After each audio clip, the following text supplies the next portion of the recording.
Buku ini dipersembahkan untuk semua penulis dan ilustrator hebat yang telah mengilhami saya untuk membuat buku bergambar. Cerita-cerita Willy oleh Anthony Brown.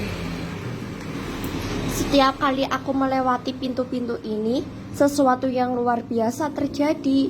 Aku mengalami petualangan yang menakjubkan. Ikut denganku dan aku akan menunjukkan padamu. Suatu hari aku melewati pintu-pintu dan mendapati diriku terdampar bersama anjing kapten di sebuah pulau terpencil. Aku tidak melihat seorang pun di sana, dan selain seekor burung beo yang ramah, aku sendirian. Aku berjalan di tepi laut mencari tanda-tanda kehidupan, tetapi aku tidak melihat apapun. Lalu suatu hari aku tahu hari itu adalah hari Jumat, karena aku menandai hari-hari di kalender. Aku melihat jejak kaki di pasir. Aku membeku seakan-akan aku melihat hantu. Aku melihat sekeliling ke atas dan ke bawah pantai. Aku mendengar, tetapi aku tidak dapat melihat apapun dan tidak mendengar apapun. Aku merasa aku melihat. Apakah aku telah membayangkan jejak kaki itu? Aku terkadang membayangkan sesuatu, tetapi di sana bentuknya persis seperti kaki di pasir. Tetapi aku yakin tidak ada orang lain di pulau itu. Aku terkejut. Menurutmu jejak kaki siapa itu? Di waktu lain, ketika aku melewati pintu, aku mendapati diriku sebagai pelaut di atas kapal, mencari harta karun. Kami memiliki peta dan harta karun. Itu seharusnya disembunyikan di sebuah pulau. Aku lapar dan naik ke tong apel. Ya, itu benar. Untuk mengambil sebuah apel. Saat bersembunyi di dalam tong tersebut, aku mendengar seorang pelaut bernama Long John Silver berbisik kepada beberapa awak kapalnya, memberitahu mereka bahwa begitu harta karun ditemukan, mereka akan membunuh kapten dan para perwira, serta menyimpan harta karun itu untuk diri mereka sendiri. Kemudian dia menyuruh salah satu awak kabin untuk mengembalikan apel dari tong. Aku dapat membayangkan betapa takutnya aku. Aku ingin melompat keluar dari tong dan lari, tetapi aku terlalu takut. Aku mendengar pelaut itu berjalan menuju tong. Dan menurutmu apa yang terjadi kemudian?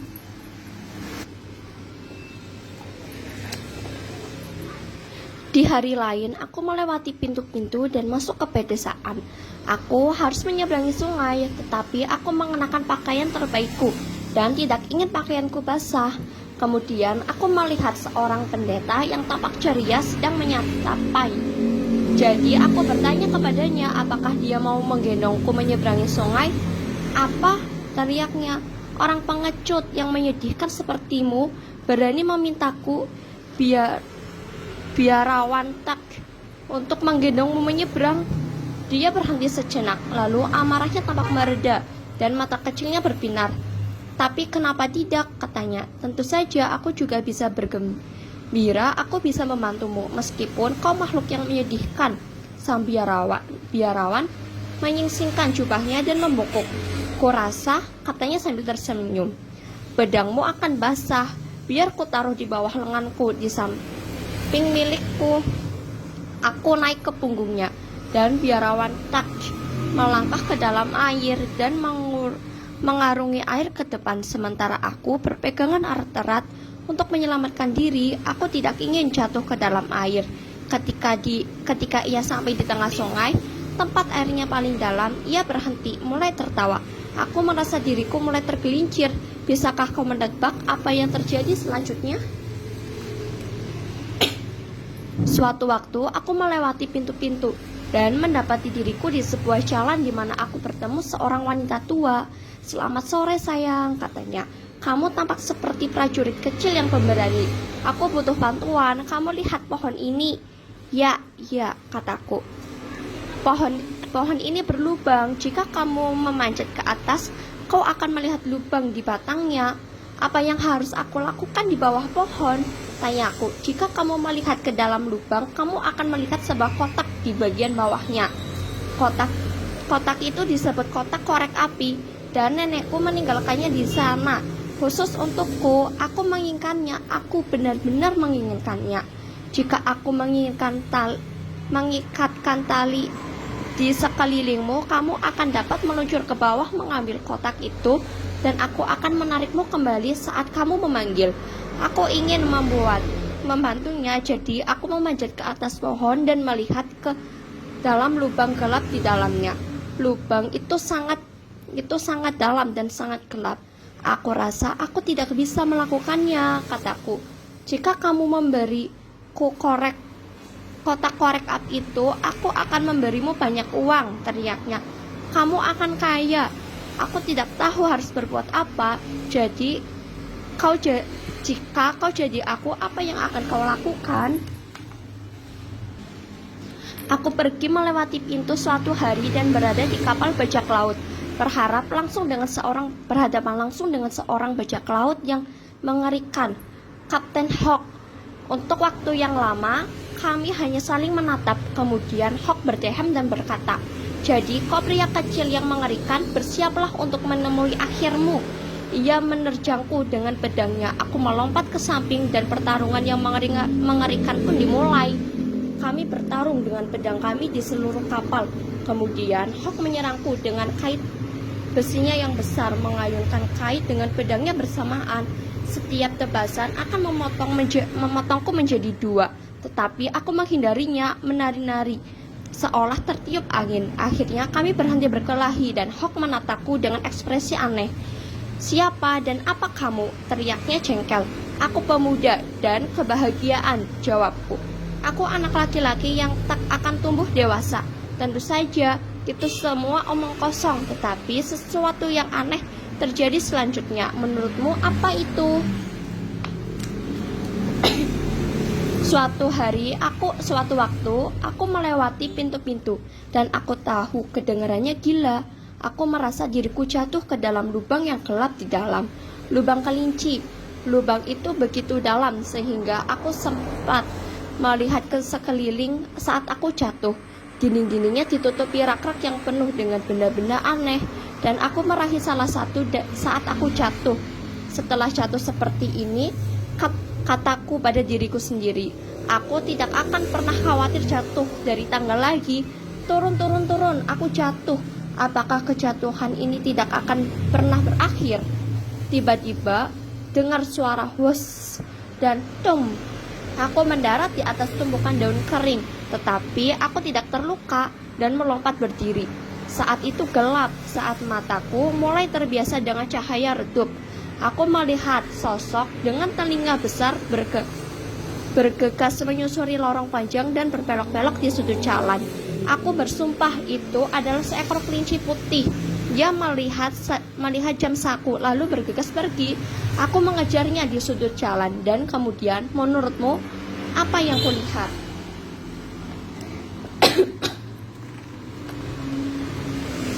Waktu berikutnya, aku melewati pintu kecil, mendapati diriku berada di sebuah ruangan abu-abu kecil. Ada seekor anjing kecil yang bau dan melalui jendela. Langit sangat gelap, angin meraung dan bersiul. Anjing itu bersuara nyaring dan merayap di bawah tempat tidur.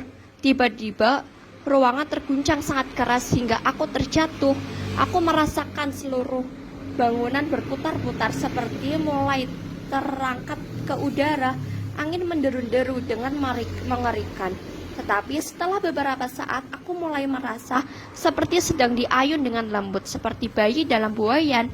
Dan meskipun rumah bergoyang dengan angin menderu, aku memejamkan mata dan tertidur. Aku terbangun karena suara dentuman keras saat rumah itu mendarat di tanah. Hari sudah tidak gelap lagi dan sinar matahari yang cerah menerobos masuk melalui jendela. Aku melihat keluar, aku melihat jalan bata kuning membenteng bermil-mil di depan. Bersamaan dengan hal itu, datang mendekati ada beberapa orang kecil yang aneh yang tidak pernah kulihat. Tidakkah kau ingin mencari tahu siapa mereka? Di waktu lain, aku melewati pintu-pintu dan mendapati diriku di sebuah hutan. Aku mendengar suara bernyanyi dengan indah di kejauhan dan berjalan ke arahnya. Makhluk apa yang bisa mengeluarkan suara seindah itu? Aku tiba di sebuah menara dan berjalan mengitarinya mencari pintu. tetapi tidak ada satupun. Aneh sekali, aku melihat tali berkilau yang tampak seperti terbuat dari rambut emas tergantung di puncak menara. Jika itu satu-satunya cara untuk masuk, pikirku, aku akan memanjat ke atas. Aku sangat ingin melihat siapa yang bernyanyi. Jadi aku mulai memanjat tali suara itu. Awalnya cukup mudah, tetapi ketika aku melihat ke bawah untuk melihat seberapa jauh aku melangkah, aku merasa takut. Itu adalah jalan yang sangat panjang. Bagaimana jika aku jatuh? Kemudian suara indah itu mulai lagi. Aku harus mencari tahu siapa dia. Jadi aku terus memanjat. Aku semakin tinggi dan tinggi, penuh keraguan dan kekhawatiran pada tali sutra ini.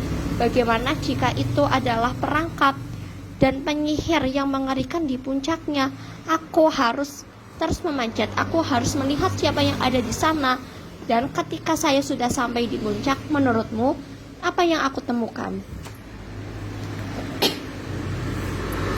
Suatu sore, aku melewati pintu-pintu dan masuk ke dalam hutan liar. Suasananya menakutkan sekaligus mengasihkan.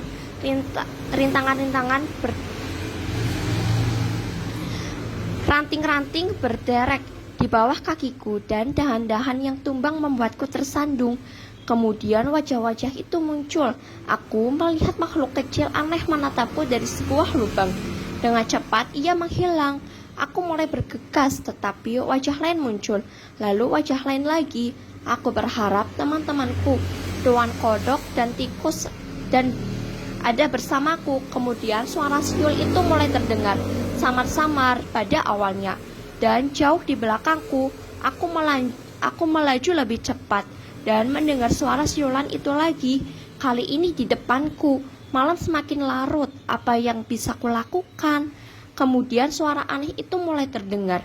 Suara berirama, terutama teratur dan menyeramkan, seperti suara pat-pat-pat kaki-kaki kecil. Tetapi apakah suara itu ada di depan atau di belakangku?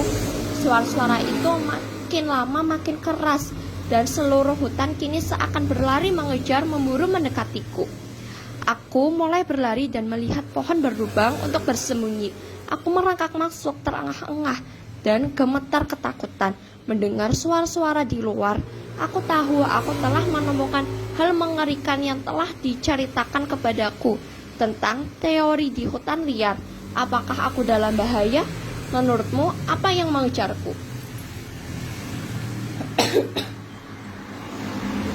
Minggu lalu aku melewati pintu dan mendapati diriku berenang di laut yang tenang. Ketika seekor monster laut besar tiba-tiba muncul di air dan langsung menuju ke arahku. Karena ketakutan, aku berenang secepat yang aku bisa. Tetapi monster itu semakin dekat dan dekat. Aku mencoba menghindar dan menyingkir dari jalan karena aku merasa rahang yang besar dan menelan itu mengisapku ke arahnya. Tentu saja aku akan terlalu lambat. Makhluk mengerikan itu menelanku dengan rakus dan aku tersapu ke perutnya. Aku berbaring di sana tak sadarkan diri. Ketika aku sadar, aku tidak tahu di mana aku berada. Gelap gulita dan tidak ada suara sama sekali. Aku mencoba untuk berani, tetapi aku terlalu takut. Tolong, teriakku lemah. Tolong, akankah ada seorang yang datang menyelamatkan aku? Namun tidak ada seorang pun melakukannya. Aku harus menolong diriku sendiri. Di kejauhan, aku melihat cahaya redup mengikuti hidungku. Ke arahnya, aku berjalan dan berjalan melewati tubuh makhluk itu. Hingga akhirnya aku mencapai cahaya itu dan melihat hal yang paling aneh. Menurutmu apa itu? Dan menurutmu siapa yang kutemukan? Kau tidak akan pernah bisa menebaknya, bahkan sejuta tahun. Lain kali, kenapa kamu tidak ikut denganku dalam perjalananku? Atau lebih baik lagi, kenapa tidak pergi dalam perjalananmu sendiri? Aku tidak sabar menunggu petualangan baruku.